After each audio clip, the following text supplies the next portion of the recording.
Hello, my friends. I'm going to do this for the second time. I started making this video yesterday and I stopped, not because anything was going on, but because I was like, I don't feel like making this video. Isn't that funny?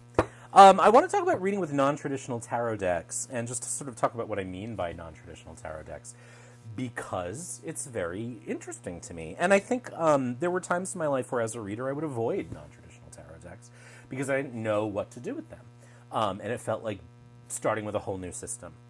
And really, it is, but you don't need to sort of be overwhelmed by it. And the good thing, I think, about reading with non-traditional decks is they challenge us. And I think as readers, that's good.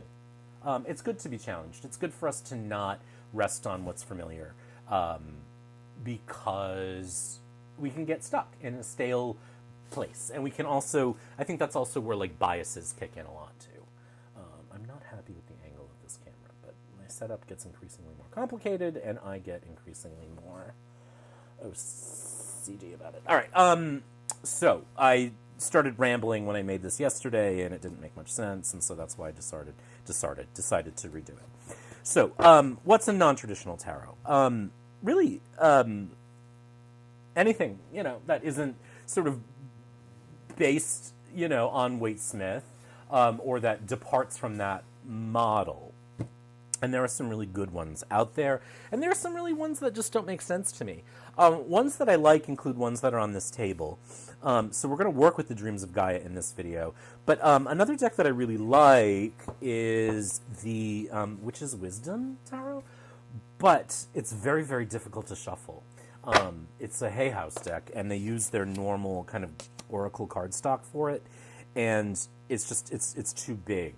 And so it's too thick. So it's a very difficult shuffle, as you can see. So I don't work with this as much as I would like to for that reason. But I love the sort of, first of all, I love the artwork of it. It's an astoundingly beautiful deck. And I just like that it takes a different path. And I really have only used this for myself, although you certainly, I could use it for clients. Again, it's a very difficult shuffle. But it's got completely different majors in a completely different order. Now, something that kind of sits on the edge of maybe non-traditional, this is the Next World Tarot, and it's not non-traditional structurally. It takes a sort of starkly political, humanistic view. This is the mini edition. I have the full size, but I can't find it. The full size is better for videos because, I can find it. That's a lie. I don't feel like digging through my shelves to reach it. I can see it. I just don't want to take it apart. What this does is it takes the tarot and it takes the sort of Rider-Waite Smith landscape and brings us something that explores modern life in a very particular way, in a unflinching way, which is one reason why I like it so much. I don't work with it as much as I should. It used to be because it has keywords on it, but I do not shockingly mind that anymore. You can see my videos on that. When someone comes for a reading about their love life, it can get a little dark. But I do love this deck. So, and other ones that I found really great over the years is the Dark Goddess Tarot by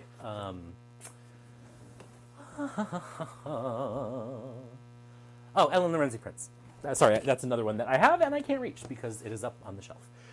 That one feels more like a oracle deck in a way to me because the characters, the people in it, the deities, the goddesses in it, have so much that it's weird that I would pull more than one card with that deck because they speak so much volume. You know what I mean? Robert M. Place's decks tend to go into the non-trad category for me. The Vampire Tarot for sure. His Buddha Tarot for sure. I'm trying to think of others. There's a lot that I've had over the years that I've also gotten rid of because I just didn't connect with them. The Witch Sister is one that I've got that I really think is beautiful, but that I haven't sort of sat down to work with too much. In that case, particularly because of the mythology. It's very specific, and I would have to sort of study it for it to make sense. I think that's everything, but we're going to talk principally about the Dreams of Gaia deck today, because this is one of those cases where I just sort of felt it calling, as decks sometimes do. I've had this deck for a long time, not since it first came out. This is the second edition. There were some production issues, I guess, with the original first printing, and then the original first printing didn't have anything on the back other than this border, so this came later. But it was another gilded, and actually this was a deck where I really liked the gilding. Like it was like a really nice gilding. I love 99.99% of the artwork in this. There's like one or two cards I really don't like. When this came out, I was so excited about it because I loved the artwork. Raven Phelan created this deck. I didn't use it though because it felt like such a different system. It felt so kind of far away from tarot. And actually, I have a video where I talk about this deck as a tarot-oracle, which it kind of is. And I spent, so here's an extra, this is just a little interesting story about this deck. So this is an extra Union card. This is a card in the majors, because when I first got this deck, like the day I got it, I bent the Union card. And that made me unhappy. And so I wrote to Blue Angel, who publishes this, and you probably can't even see how bent it is. Like, it's so tiny, but like this is so typical of me to get like, yeah, you can't even see it because all this stuff is like, come on, focus. Can you see the bend? There you go. This would not bug most people. It bugged me. I don't really mind anymore. Part of the reason I don't mind anymore is because, so they sent me a new Union card. It is a completely different card stock than the deck. So they're both glossy, but this is glossy in like a more sort of commercial cardstock way. This is glossy in like a glossy way. This reminds me of the current printing of the Voyager Tarot, which I love, incidentally. It's just different, so it didn't fit in here. It's still gilded, though. And so then I was like, well, I'll just buy a new deck, a whole new deck, and just pull, you know, this cardstock may bend more. I'll just pull cards from that. And then, so I did, and it's a completely third kind of cardstock. So I just said, screw it, I need to learn to live with imperfections anyway, and so I now just use this. So the thing about this deck is that it has completely new majors, and there are more than 22, and they have a particular kind of setup. So there's like the stages of life, and then there's these, what Raven calls the reason for being, and then influences.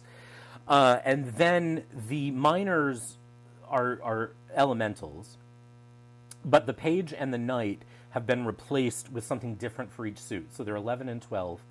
And like in the suit of Earth, the page becomes heaven and earth.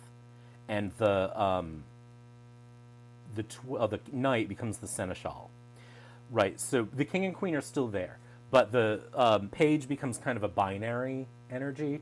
And then the knight becomes kind of an actor of a particular concept. You know, and we'll see how that impacts the reading. What I used to do when working with a non-traditional deck was just sort of impose the meanings that I knew onto the cards, these new cards. And so really what I wasn't doing was working with the deck. I was just working with the tarot that I always knew, right? I was basically imposing Waite-Smith messages on images and majors that didn't really apply, and that is difficult. And so what I've learned to do is just kind of lean into it, you know, and part of that comes from just working with different non-tarot forms of divination as I have, you know, over the years, particularly the last few, reading Lenormand, reading Sibylla, reading Bones or Curios, and that kind of freed me up. But there's something really powerful about reading in ways that are non-traditional for you, in ways that are different to you. It keeps you on your toes, and that can be good because as readers, we really don't, I don't think, want to get complacent. So I'm just going to give you an example of how I would work with something like this without reaching for the guidebook. which, this is a really good guidebook, so reach for it, you know what I mean? But when I'm reading, I want to kind of get in the flow. I don't want to, lose the flow by getting out of the reading to pick up a book, So this is my traditional spread for everything. Now, the other thing I want to say about this deck that I don't like is that it does sort of rely heavily on the male-female binary, which I find very boring. That said, that's, not uncommon in these new agey spaces, and, I just ignore it, honestly. Everyone's got mother-father energy, you know what I mean? The only card I don't really like artistically is the Child, which I'm going to show you, because it's just giving Anne Geddes vibes. I just don't like it. It just reminds me of, honestly, I'm not going to lie, it reminds me of a prayer card at a funeral. And it's always a white kid. Innocence is always a white blonde child. That's boring to me. But anyway, so here we have this deck. Then I'm absent the majors that I'm used to, and I'm absent the court cards or the page and the knight that I'm used to. But let's sort of see what we've got in this reading. So when I do this 9-card box, I always look to the center card, which is the first one I put down, and that's the 7 of Earth, the 7 of coins.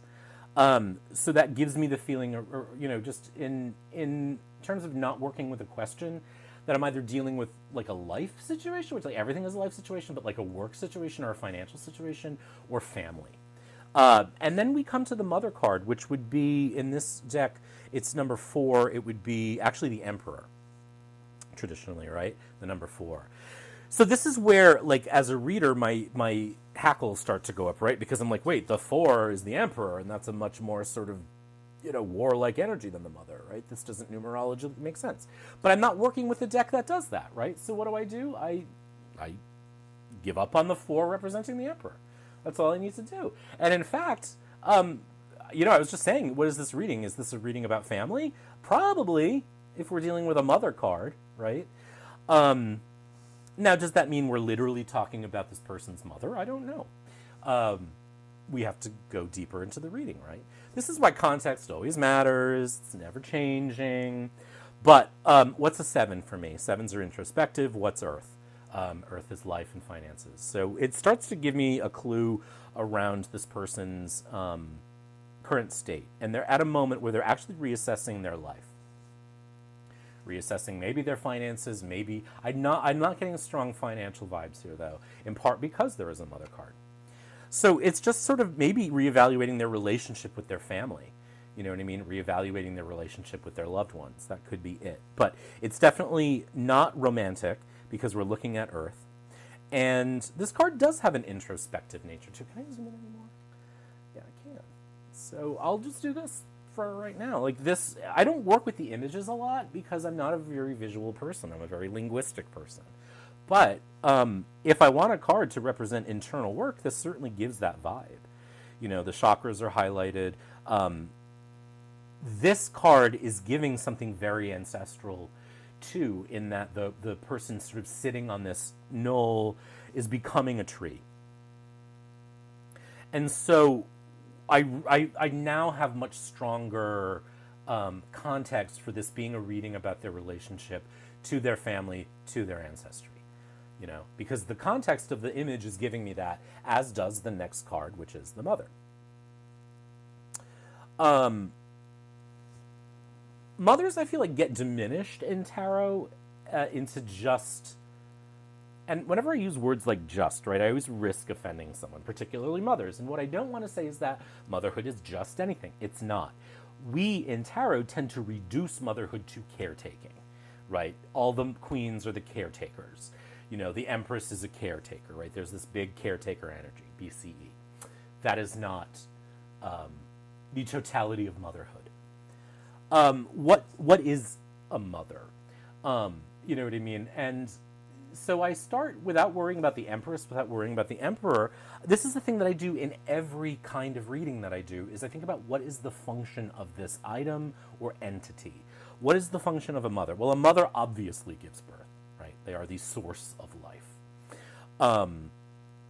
Mothers are one generation away from us. Mothers are caretakers, for sure, as our fathers, um, they become a metaphor for creativity and fertility. Um, there are also social qualities to motherhood. And in entertainment, mothers frequently become the villain, the source of our problems, right? Stereotypical, but it's a cultural text. Right? It's what they call in lit crit culture text. Like the culture text of mothers, that mothers are crazy. Is that true? Some are. But again, I'm looking for context. So what I'm starting to get, actually, just from asking myself, what is this mother card representing, is someone who's actually trying to evaluate, to recenter what it means for them to be a mother, whether or not they have children, right? And again, remember, we're focusing, or we're starting to build a thesis. This is the thing I do in every kind of reading I do. We're starting to build a thesis. So what kind of mother am I? Now, that could mean what kind of parent am I, but it also might mean what kind of creator am I, you know? A creator could be a writer, like me. A creator could be a painter, a musician. It could be an influencer, something I really don't really like, but it could be that, right? A content creator. Another thing I'll say, too, is that although biology seems to be changing in the animal kingdom, mothers can't create alone. There needs to be some other entity that unites or creates a seed of development. And so this person also may be feeling like something is missing. They may be reevaluating what. I've got a lot of stuff to play with now, and so now I can start working with other cards, because I don't need to have an answer right away. So here we have, what is this? The Six of Swords, or the Six of Air, the King of Air. So we're getting something that moves from the earthy to the cerebral. And we're getting a dominant male energy all of a sudden, if we want to use the gendered binary. I don't. But there's a potent, energetic force. And then the Six of Swords offers me actually something really positive, kind of a rebalancing of the mental state. Now, I didn't talk much about the image of the mother here, but so let's actually do that. There's a turtle in the image and some mushrooms. And so this is a slow process. It's a very organic process. And actually, I think they're enjoying this process, this self-reflection, because sixes are beautiful. Sixes rebalance after disharmony. They're thinking good thoughts. There's a potent kind of warrior energy to this card, in particular, this Six of Swords, or Six of Air. And I think they're coming into their own in terms of the way they think about themselves. But it's a slow process. And I say that in part because of the king, but also because of this sort of warrior vibe that I get. So the mental journey that they're taking is a really good one. They are coming into their potential, coming into their potency. They're seeing themselves differently. All right, so I'm going to keep moving on. Here we have the Two of Earth, so another Earth card, and then the Two of Cups, or the Two of Water. Oh, we have two twos. So now we've got, on either side of the seven, we've got the Two of Earth and the Two of Water. So what does two tell me? Twos attract, they're magnetic, but they also repel. We talked a lot about the self-reflection of the seven here. So what would I say normally the Two of Coins would suggest, or the Two of Earth would suggest, is a like an attraction to a life path, an attraction to a job, a career choice maybe, but then we're also flanked by the Two of Cups, which would bring me like an attraction to people and feelings. I think that this is a person who's considering parenthood. Maybe a single person who's sort of trying to figure out how they achieve that. You know, are they interested in doing this alone? Are they looking for a partner to do this in? I would say the signals that I'm getting so far, because of the strong air energy here, that they're probably thinking of doing it alone. Also, because the seven is the center card, and sevens, being introspective, tend to also be self-centered. So does sixes, actually, because sixes can be vain. Um, Anything in the imagery, yeah, eggs in this card. So that kind of gives me another sense of parental paternity. No, parental quality here. So the eggs in this reading give me that. I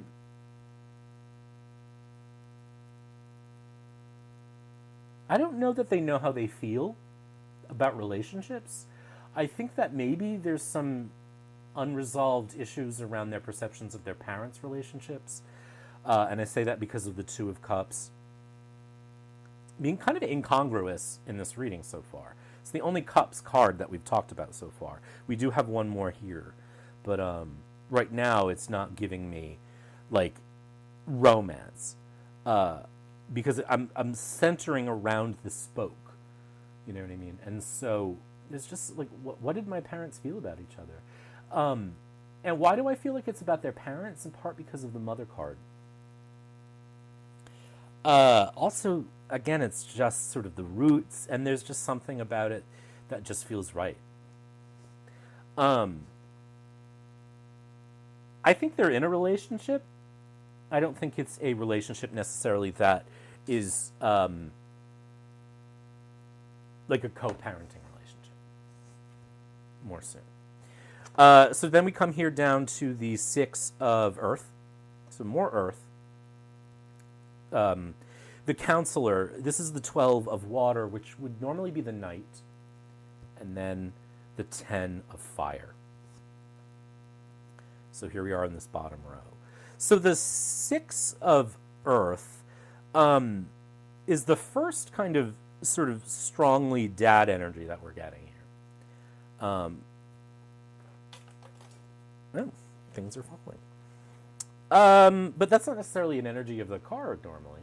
Six of Earth would be like feeling good about life,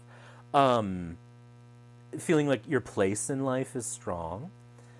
The Counselor next to it makes me think that they actually could benefit from some advice from someone who's been through this before.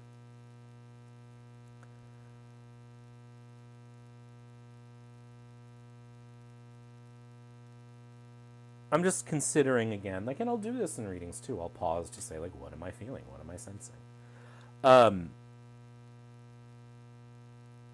Advice. I think there's a reciprocity too to this card, to the Six, because if we think about sixes, sixes is 2 times 3, they expand. Sixes expand rapidly. There's a continuity, but they also kind of like, they exchange. Like the 3, which is an odd number, becomes the 6, which is an even number, so they can flow back and forth. So there's like an energetic sort of familial exchange, kind of extending the line. Anything in this card that gives me that? I mean, the sort of green man kind of archetype, the man with the horns, we're going to come to the columns, so I'm just going to look at that. I actually, when I look this way, I get the sense of this person being both mother and father. Like the Mother card, this is giving father energy just because of the context of the reading. It's one of the only male presenting figures, but the horns are very paternal. This is very motherhood.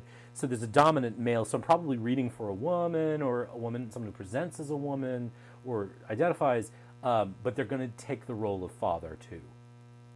I also know that they're going to do this, the 10 of Fire. This is something that ultimately they're going to feel strongly about doing, and they're probably going to do it. As I look down at the columns, but hopefully you're seeing, like, yes, this is a non-traditional deck. Now, we didn't get any majors. No, we did. We got the Mother. And I could keep going and look at all the columns. But the point being, without this reading getting too crazy, is you can relax into the reading and say, okay, well, I know that this is number 4 and it should be the Emperor, but it's not the Emperor, it's the Mother. And I know that this is supposed to be like the Knight, but I'm not getting Knight energy, and it's called the Counselor. You know what I mean? And so what does a counselor mean in this reading about parental energy? Advice, being a counselor, having a counselor, getting a counselor. So they may need some counseling, literally, but they're going to do what they're going to do because of that 10 of Fire. That's just they're going on this path regardless. And it's probably going to be good, because the vibe of this Ten of Fire feels very good. All of their chakras are lit up. So anyway, the point being that, like, if I were to, let me sort of replace with another major somewhere. Let's take out this central card and put the healing card in, which is 11. And then let's replace the, I don't know, the Ten of Fire with Faith. That's going to change things a little bit for me, right, as a reader, because my central card meaning is now shifted to healing. You know what I mean? This is 11. This should be the Hangman, right? The Hangman? Is it 11? The numbers drive me nuts. But we have healing, and so now this reading becomes about healing. You know what I mean? What am I healing? Maybe I'm healing my relationship with my parents. In the final card here, we have Faith. This is a strong sense of having to believe in the possibility for healing, for example. But I'm not worried or not concerned that the fact that, first of all, this is 24. We don't have a 24 in tarot normally. Or that this should be the Hanged Man and this should be the Emperor. I just go for the ride. And I guess that's ultimately kind of the main thing, is that working with non-traditional decks, you don't have to get crazy. It doesn't need to be too intense. You can just work with what's in front of you and allow it to show you things that you didn't expect.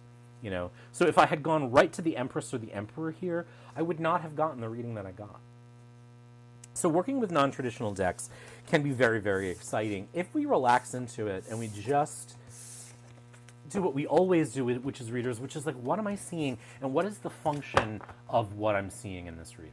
So anyway, I feel like I run out of things to make videos about, but hopefully this was a good introduction to sort of how I work in particular with non-traditional decks and how you could too. But honestly, like, how to do it really is just to do it. Is just to get in there and experiment, just play, and that's really what everything is all about anyway. So anyway, I hope you enjoyed this. Take care, be well, and we'll talk to you soon.